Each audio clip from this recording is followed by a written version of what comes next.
We are back. It's the first time that we've recorded in what? A month or so. Okay. It's been a while. Take my glasses off. Yeah, Secret House. I'm going to go right into it. You guys fine with that? We ready? We got our Kendrick Lamar, Mr. Morale, and the Hot Steppers double disc or double-sided. I don't know how they call it when it's streaming. It's just like two album. It's a double album. Yeah. Double all right. LP. 18. You guys already know it's 18 songs. It's like an hour and 13 minutes long. Earlier before this dropped, I asked you guys, do you want to do it? And we were all kind of like, eh. And then we put it up on the YouTube thing, and people were like, yeah, why wouldn't you? And it's like, of course. I think it's safe to say that we're all Kendrick Lamar fans, and we've appreciated a lot of his projects. I've been championing the dude since, I think it was before Section 80 came out, actually, where High on Contact, like HOC, I put my nephew on that maybe like 2012. But you're from Cali too, right? So you probably you was privy to that before me. Probably. I can't even remember where I got put onto him, but needless to say, I think, it'd be impossible not to know Kendrick Lamar at this point. It was funny because the one, like when I was put onto Kendrick was like maybe the last time in my entire life where I was just like, I'm going to listen to the radio. And I put the radio on, and this guy's like, yeah, there's this new cat coming from California. This is Kendrick Lamar. This is his song, The Heart Part 1. And it was just The Heart at the time, if we knew that we were going to get 5 parts of it. And he played The Heart, where he's rapping over Umi Says. Right. And I was like, oh man, this guy's like rapping, yeah. And then I bought Section 80 the day it came out, and I listened to Kendrick Lamar EP, Overly Dedicated, all that stuff. Yeah. I actually got introduced to this guy. Don't judge me. But I got introduced to him on the song he did with J. Cole and Crit on DJ Khaled's album. I was like, he had the last verse. I don't know if I know that song. Yeah, like 1 for the money, 2 for the show, something for Death Row. I was like, this dude can rap. And since then, I've been on to it. I was like, let me look up this dude. But he came in with the freshman class with J. Cole and Crit. So they got to pop it at the same time. I was like, oh, this guy right here actually got bars. Yeah. There was a little bit of a resurgence in the mainstream where they were like allowing some of these like return to rapping cats to come out. And of course, there's like with Kendrick now, he's like one of the few singular like monoculture releases that, the underground heads are going to peep it, the mainstream, the alternative cats, everybody's going to check it out just because the level of artistry is always very intentional and distinct, and he always brings something new to the table. And this is another one of those minutes, man. Like, I don't think he did. He didn't bring anything new to the table this time. I think he brought what he always brought this time. I didn't think this album was like new and inventive at all, but it was great. But it also is sonically distinct from a lot of his other work too, though. Yes. It's like, like you could say the same thing about like Kanye. Yeah. But needless to say, I always like to start off with us talking about our general thoughts on him. I think we just did that. So we should go ahead and get into the album. I'm a little bit lukewarm. Like, I haven't listened to it in about a week. I listened to it several times when it came out, and I haven't listened to it in about a week. Maybe 2 songs from it. Okay, I did like 3 reviews on this already. So did you? I'm going to parrot myself, and I apologize. What you do it for Uncommon Knowledge podcast? Yeah, I did Common Knowledge, and I also did Common Knowledge, my bad. Random Show. Oh, okay. So, yeah. And then me and Uncle Stash did one, but we didn't put it out. Oh, Stash is back? Yeah, he's back, what's up, fam? Yeah. Good to hear. I didn't see y'all. Y'all didn't put that out, though. Not yet. Okay. Yeah. Well, yeah, Spade has a lot of other multimedia type of shows that he's on. But I've talked to, this is one of the things people know that I'm really opinionated about music. So I was getting messages all day, every day for like the first week of asking me my thoughts on the album. Yeah. And my thoughts have kind of changed. And I'm glad that we didn't record it a week ago because it kind of gave me time to think about some of it and think about it in the context of the critiques that it's getting. But my first listen to it, man, it was a difficult listen for me for a few different reasons. Like one of the main reasons is like it's long as shit. Oh, yeah, and on Spotify, it wasn't broken up like part 1, part 2. When I got it, it was just all 18 tracks. Yeah. And a lot of the content's really heavy. There's not a lot of joy on the album, especially that first album has a lot of like really powerful moments. And there's a lot of stuff on here that's just like heavy. I had a difficult time listening to the album the first time. And there weren't a lot of moments on it where I was like, wow, he's really barring out on something that I found very interesting. I felt like a lot of the things that he was saying was important. There's the really theatrical. Well, I got to pull up my notes. I forget the name of it, but the joint where he's doing the domestic argument We track Cry is Together. like, We Cry Together, together. That's like super heavy. You know, it's also. N95 is like he comes in hard, but then in Worldwide Steppers, it's very kind of spoken wordy, minimalist beat, piano loop, and he's talking about some really serious things. That first half was really, I listened to it in the morning, I was like, damn, I was like, fuck, this is exhausting me.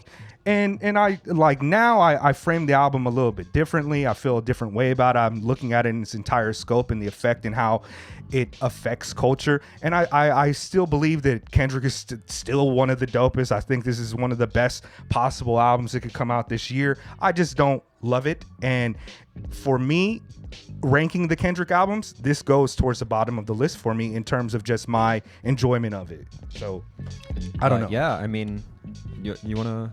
Man, look, man, I done talked about this 4 times. You can go, bro. Well, I want to know because when when it dropped that morning that it dropped, we as the group chat was going, we were about 4 tracks in, and you were like, "Word, some of this shit is going," and I felt the same way for the first 2, 3 tracks, and then I was like, but we didn't say nothing after that, though. You know what I mean? Yeah. And so I didn't know what you thought about it. I felt very vindicated, I must say, because I'm listening to it, I'm like, yeah, it's fine. I don't love it. I don't really like this track. Oh, this sounds a bit like this. Oh, great, Eckhart Tolle shout out again.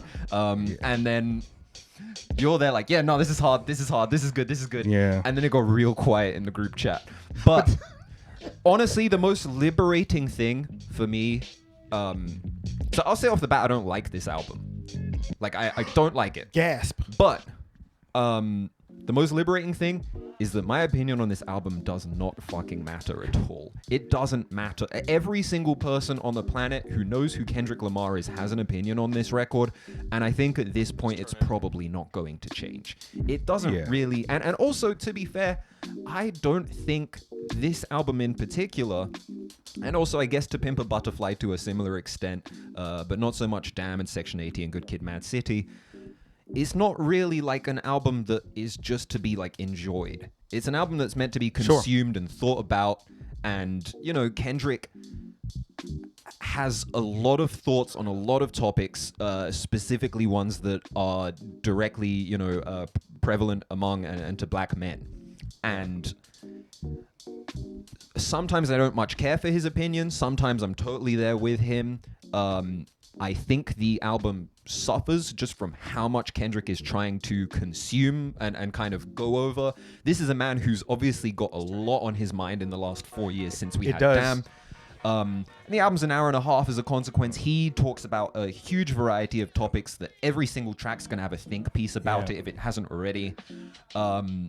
If I could add to your sentiment right there really quick, it does sound like it was a homie who during COVID was missing in action you didn't see. And then when you link up with him, he's bombing you with all of these thoughts about everything he's thinking about. It's like a lot of this shit is sometimes like a Dave Chappelle stand-up special variety of think piece topics and how he feels, or like a Joe Rogan podcast episode of thoughts on these things. And it's just like, wow, bro, like give me a second to respond before you try to redeem Kodak Black, you know what I mean? Like, you know what I mean? Right. Like with the power of now in Eckhart Tolle or whatever. I'm just like, whoa, calm down, bro. Let me breathe.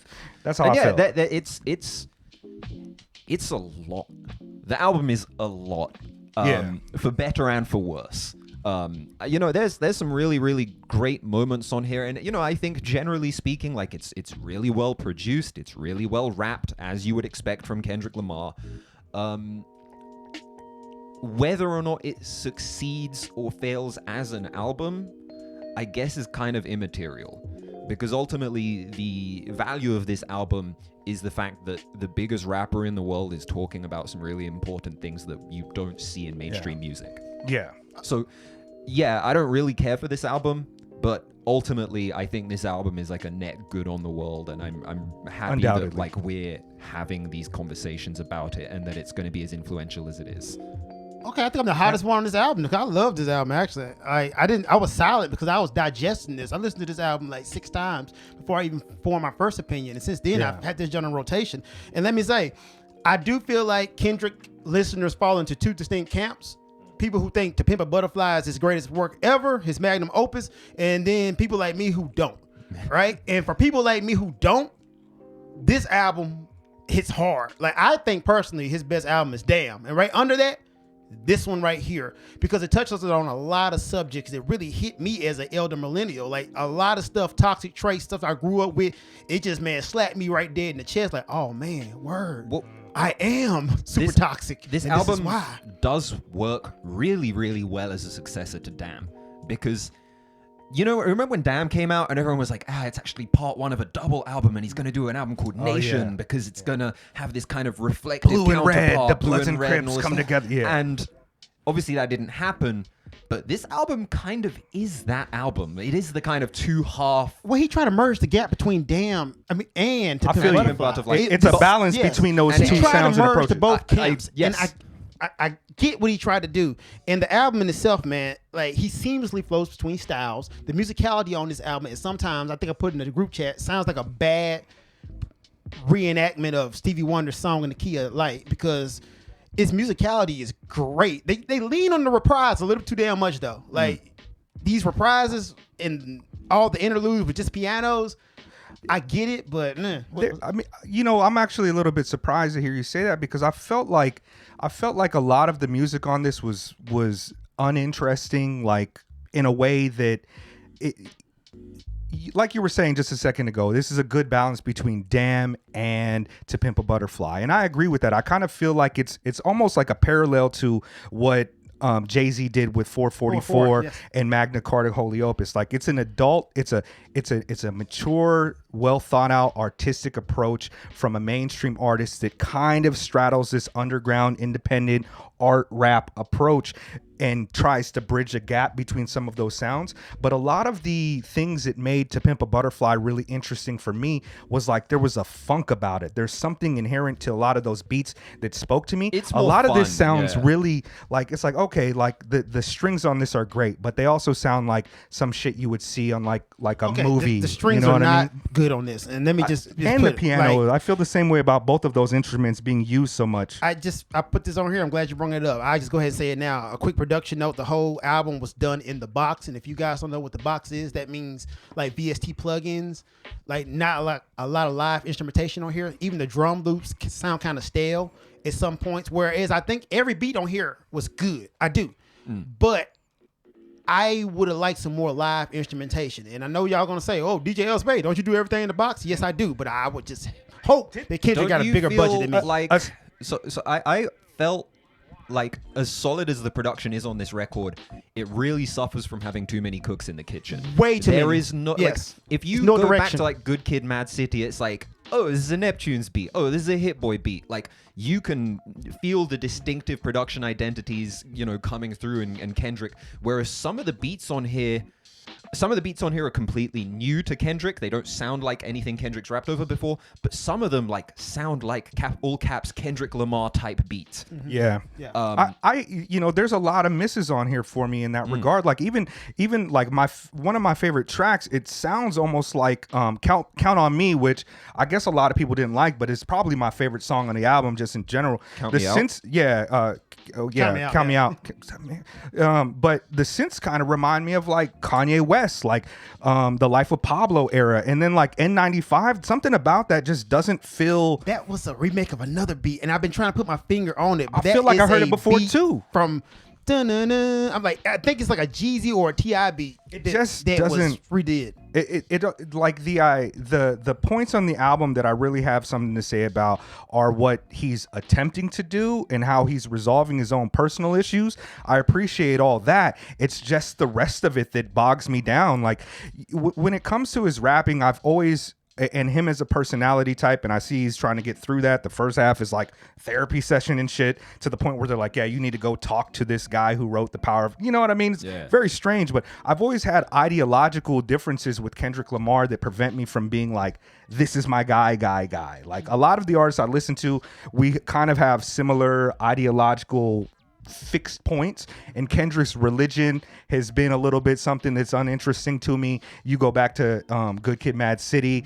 On Damn, there's this undertone of like black Israelite vibes on it. And on this one, a lot of the stuff that people are like, wow, I can't believe he did it. That's like such an important thing to talk about. A lot of that is like, all my homies hate homophobia. Like, you know, I appreciate that he's getting that out for the mainstream audience, because to be honest with you, a lot of rap music and a lot of culture in general in the United States, male culture, is extremely toxic towards those communities. And, you know, but when I look at that and I couple it with whatever he's trying to do with having Kodak Black on here, which I never canceled him. I don't know enough about him. Genius, I don't care. Man. I don't know if I agree with that. Well, this is why I think it was genius, right? So the counterpoint to Kendrick is he has this veneer of being the good one. He's like one of the good ones. like a good, yeah. He is the guy that everybody looks at as like being one of the most intelligent. And that's the rapper that you guys should be like. But the counterpart is Kodak Black. And he actually says in the album, man, I like it when they pro-black, but I'm more Kodak Black because we put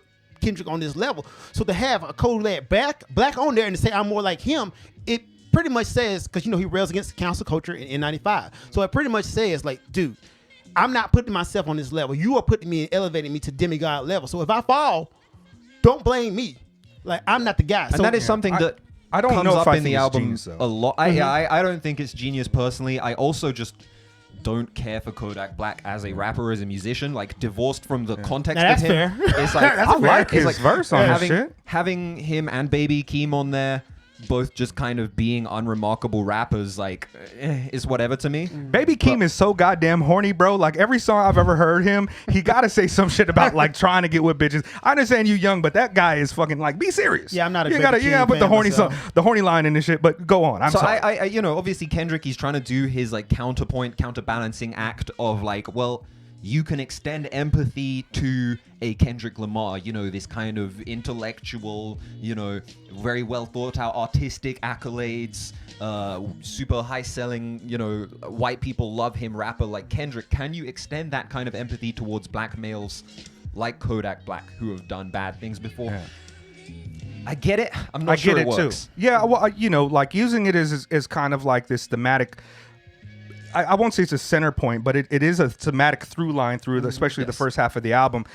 I just don't really care for it. Whatever he's trying to say, and that's what I was getting at. Like even the Eckhart Tolle, I always called him Eckhart Tolle because I've never heard the name said before. I read The Power of Now when I was like fucking maybe, I don't know, 20 years ago maybe. I don't even remember. But all that new age, like, okay, I'm glad that's working for you. But these are the type of things that I just don't personally care about. But at the same time, I'm not willing to attack him for his approach on Auntie Diaries. I think that that's kind of phenomenal. How impressive is it to me? It's great that it's mainstream, but, you know, like maybe 10, 12, even more than that years ago, Merce, cisgender black male rap legend, made a song called Animal Style where he is having this conversation about being a closeted gay, and in the music video him kisses the person that he's playing in a relationship with. I was like, wow, that's powerful, that's dope. But all of my homies hate that shit. And so for me it's just like, word, I feel that. But at the same time, like the argument track, whatever I don't know, is that Kendrick arguing those points at the end, or is it supposed to symbolize an argument from like theatrically? Because some of the shit he was saying at the end of that was like mad toxic too, and I was just like, I don't fuck with that. But it's a strong, powerful track. I just don't ever need to hear it again. I think the track just symbolized in general toxic relationships. I don't think that was Kendrick himself. I just think that was just a generalization. Right, that's like Hamilton type of shit. Yeah. Lin-Manuel Miranda that's type shit. also something that I just couldn't get down with the track. I'm like, okay. Shit, sorry, I'm so used to having an afro that my oh yeah, we didn't even mention he got headphones cut keep up. slipping off the back. Fuck with it. Like, I don't know how to wear headphones anymore because I have my own little technique. Shit, now I forgot what I was gonna say. Now we're talking about the We Cry Together. The kind of, I mean, I have no like relation or like connection to that particular experience. And to be Lucky. fair, there are certain experiences on this album that I think are unique to a Black American perspective. Yes, definitely. And even, you know, like the most introspective thing maybe that Kodak Black says is he talks about not wanting to have kids with another black woman because he doesn't want his kid to be as dark as him. And it's like, there's, you know, he's like, that's something as like a light-skinned British guy I don't feel like a connection to. You know, that's not something I've ever had to suffer the consequences of. That track with like the, you know, the arguing, like, maybe if you grew up with your parents screaming at each other in the other room every night, that would have really resonated with you. Maybe if you've been that person, it would have really resonated with you. Didn't for me. Instead, it's just like an episode of a thing that happens, and it was like, I saw that shit in Baby Boy, like, you know what I mean? Like, I get it. Okay, I would like want to like put my headphones on and be like, I'm gonna listen to We Cry Together. I wouldn't either. That shit hard. But like, it's been done to death. But I think it's also good to point out that very well executed. Taylor Page is fantastic on there as well. I don't know who that is, but I don't either. But she did kill it, and it's indicative of a bunch of toxic relations that I've seen. In the point when they get back together, like, yeah, I know some homies right now who are in toxic relationships, and this is what they do. Yeah, you know, like it's a part like I've always listened to Kendrick's music and thought that it was like autobiographical to a degree. Like, this is his life. He's being authentic. He's talking about these experiences, or he's talking about his relationship with these experiences. With that song, with it being so personal, I wasn't exactly sure if it was like him or what it's supposed to be, but it struck me as just a little bit odd. And I'm not going to say that it took me out of it, but the same with the album cover. Like, Kendrick Lamar is not your savior. On the album cover, he's inside what looks to be like a cheap hotel or maybe an apartment, and he's got the gun. And I'm just like, yo, Kendrick, you haven't had to live like that for at least. That was a Fred Hampton throwback though, like a nod to Fred Hampton. I don't know. I'm asking. Well, see, this is another thing. Like, if you're gonna throw back to Fred Hampton, have some ideological congruency with Fred Hampton, other than the fact that he's black. Like, Fred Hampton is one of the. I mean, come on. I mean, okay, they killed him. It looks like to me, like I'm always weary about those type of things, regardless who does it, because I hate what I call, and other thinkers, I didn't create this, poor face. I hate poor face. And when I say that, I mean like blackface, but it's when you're putting on poorness to project something a lot. Like, okay, can I just didn't. It's sticky for me. All right, I'm gonna play devil's advocate, man, because please do. The what was the movie that Fred Hampton portrayed him? Was Judas and the Black Messiah, right? Yes. And it's the same thing with Kendrick. We look at him as a messiah in hip hop, as the guy who's gonna, I can't wait to Kendrick drop. He's been the guy that we've put and elevated up to this high level that people have been waiting on this album for 5 years. Was an interesting theme in the album. Yeah. As well. Like I do appreciate that Kendrick kind of lays it very bare, and you know, his own kind of struggles with like his position of like, oh, he's the savior of rap, right? And he's probably believed it. Well, and the album cover portrays that right? very well, man. It's like, yo, I'm a man trapped in my own identity that I did not create. Look at me. You look at me as a savior, but I look at myself as a poor ass guy. So I think the album cover hits hard for me on that point. If you look at it in that direction, I hate to come across like I dislike it, but it was just like a thing that I kind of noticed about it. I do notice the first half of the album seems like it's the more toxic half, and it seems like he's working through all that stuff, and towards the end he's resolving a lot of these things and it seems like it's putting him in a better place. Can I be honest? I didn't know it was a double album, because when it came on, I just listened to the whole thing. Same. And the one thing that a lot of people are criticizing the length, but personally I had no problem with it because everything had a legit intro that matched the song. So for me, the length wasn't a problem. And also you had like refrains and breaks. The length wasn't a problem. Yeah, it was, hey. I mean, there's a lot of girth to the album too. Yeah, the circumference. Can't please everybody.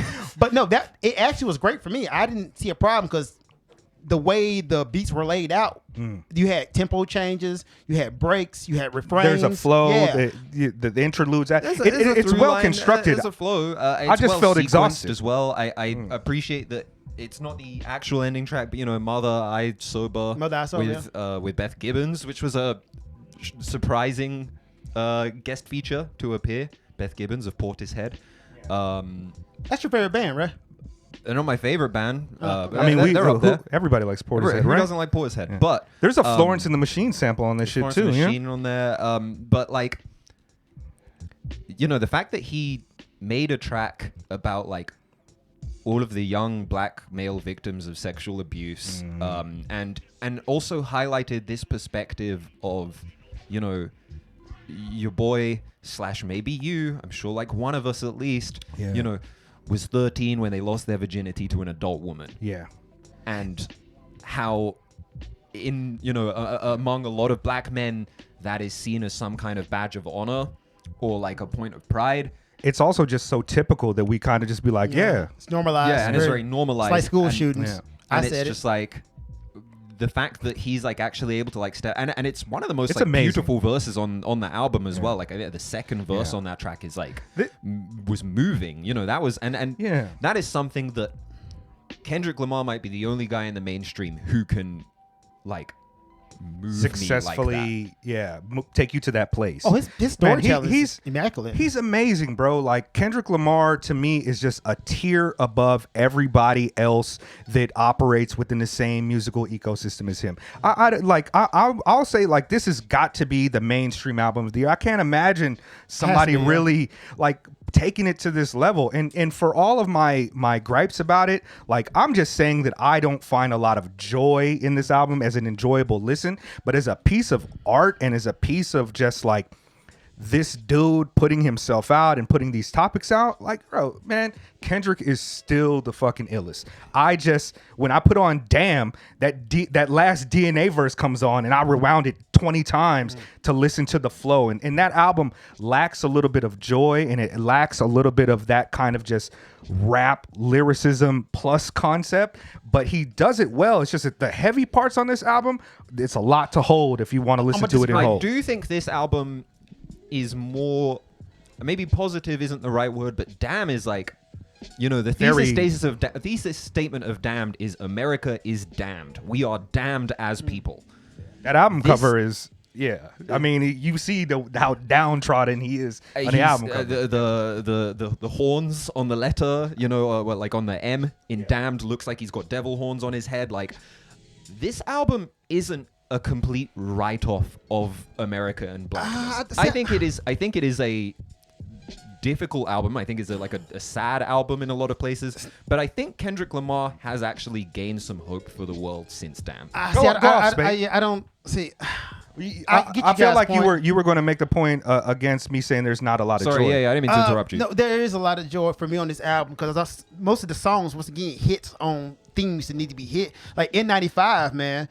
You ugly as fuck. I mean, yo, take off all your fake veneer stuff. That hit hard for me. My favorite song on the album, Father Time, really like made the whole album for me, man. That song is actually incredible. When you actually go over everything that like happened to our generation, and all these toxic traits that were just embedded in us, but it's just part of being black in America. Like the whole concept of, look, I gotta break you down and beat you down, because the world is going to beat you down. The police is going to beat you down. And that's just like how the thing was in my community. Because in my hood... I'm just saying that shit don't spark joy to me. You know what I mean? But it highlights something. Yeah. Because for me, living in the hood, like the hood, right? I saw black fathers all the damn time. Like, they were there. But I always say, man, having a father in the house ain't always a net positive. Because with some of this stuff that you have, man, it leaks over. It's also amazing in that track how Kendrick, first he starts with his pain towards his father, but he also shows his father's pain. You know? Yeah. When your mother died and you went straight back to work, and you were like, well, why are you doing that? And he's like, because bills don't give a shit. Yeah. And actually, the song starts out with like a little skit saying he needs to reach out to Eckhart. But you feel, but I get what you're saying. I'm just bullshitting. I'm trying to like have a little fun. And also, you know what I mean? Push these niggas off me like. I've been saying that all. Fun stuff, man. Yeah. Yo, there's so many catchy, dope, fun parts on this album. Oh yeah, big up Sampha as well as Sampha kills. That might be Ghostface kills on this too. You didn't think Savior was fun? Savior's not unfun. Yeah, the beat is ill. You know, he says on here. What does he say? He says, "Hello, crackers," on that album, and I just like I've been saying that to people. Like my nephew give me a call, like, "Yeah, hello, cracker," and my nephew black as hell.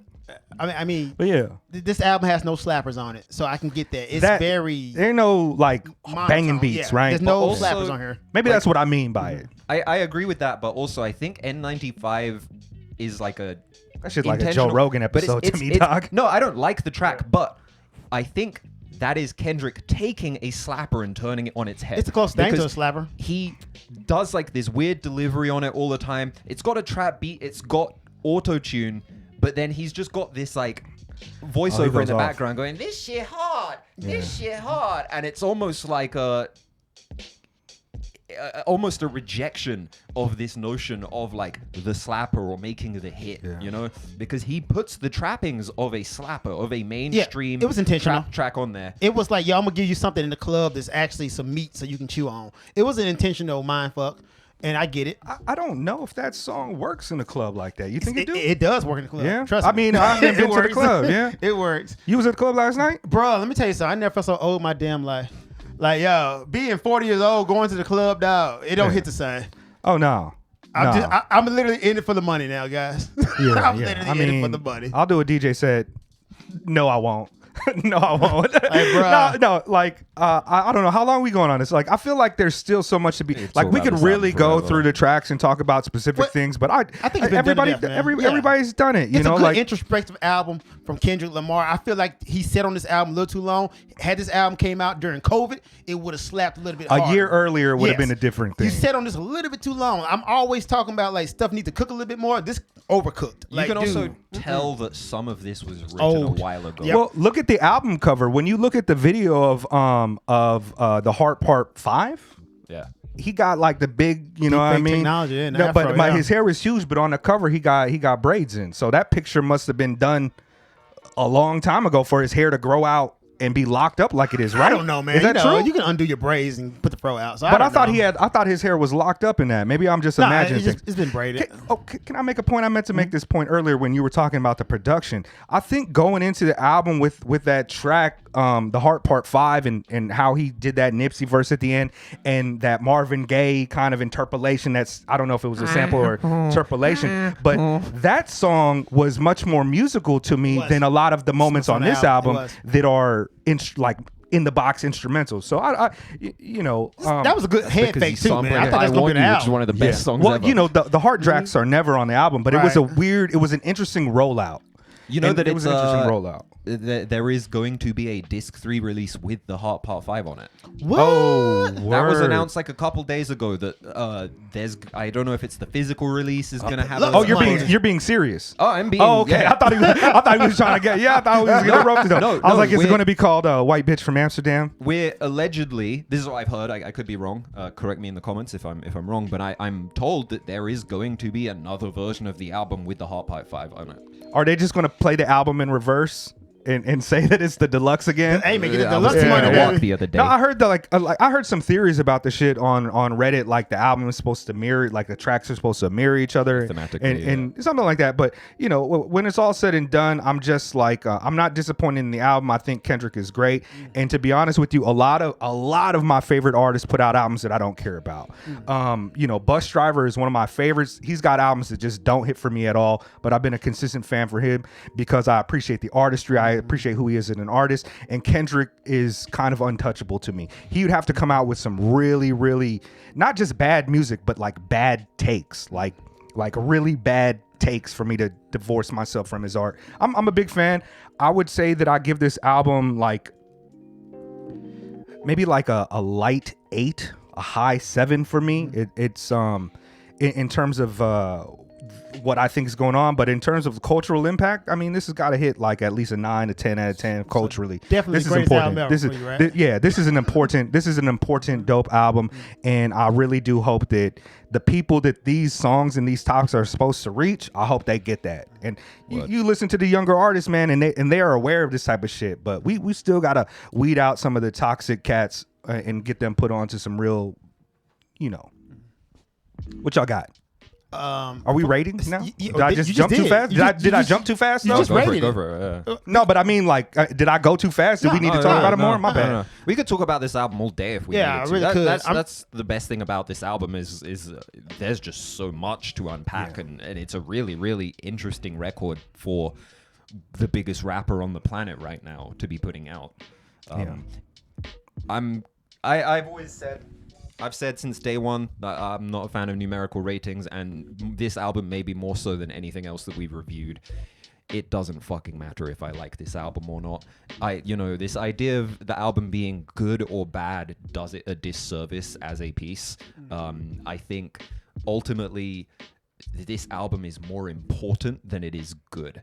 I don't disagree with that. If I want it to be an album that I like, oh yeah, let's put on Mr. Morale and the Big Steppers. That's never gonna happen. Homie's coming through. Let me go ahead and Fred's drop this. yeah. Drop this joint. I grieve different. Like that's not gonna be something I'm gonna be hearing in the club anytime brother, soon. Or whatever. real nigga, that brother. Hey, I'm so jealous. Unconventional voice, and it goes, man. But Yeah. His voice is so dope. I even like. I'm sorry, I'm going on. I like the singing. I don't like when he goes, yeah, baby, yeah, baby. Yeah, but I be doing. That's been in my head for like 3 weeks now. Yo, I've been saying Mega is Marianne now. Like I don't know why, but I just been like, there's so many parts that like he's very catchy. He's very good. His voice is amazing. Okay, well, I'll say, man, for me personally, this album was one of the greatest albums I ever heard, especially this year. Far as being a responsible rapper, balancing out your garbage versus like your content, and actually, I think doing reparative work in our community. And I say community, I mean hip hop community, not black or white, and hip hop community to actually give people something to chew on is phenomenal. For me, this album gets an 8. Right, I'm gonna have to throw Billy Woods down to 7 and give this an 8 because this is more Billy on my out lane. this. I know, right? I'm sorry. Billy didn't have to catch a stray, but I still love the Billy Woods album, but I'll put this one a little bit above it.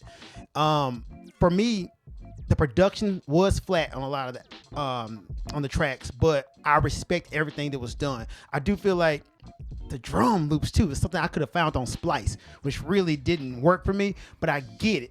The musicality was great. This is more of a classical theme album. The Pimp a Butterfly was more jazzy and improvino in its musicality.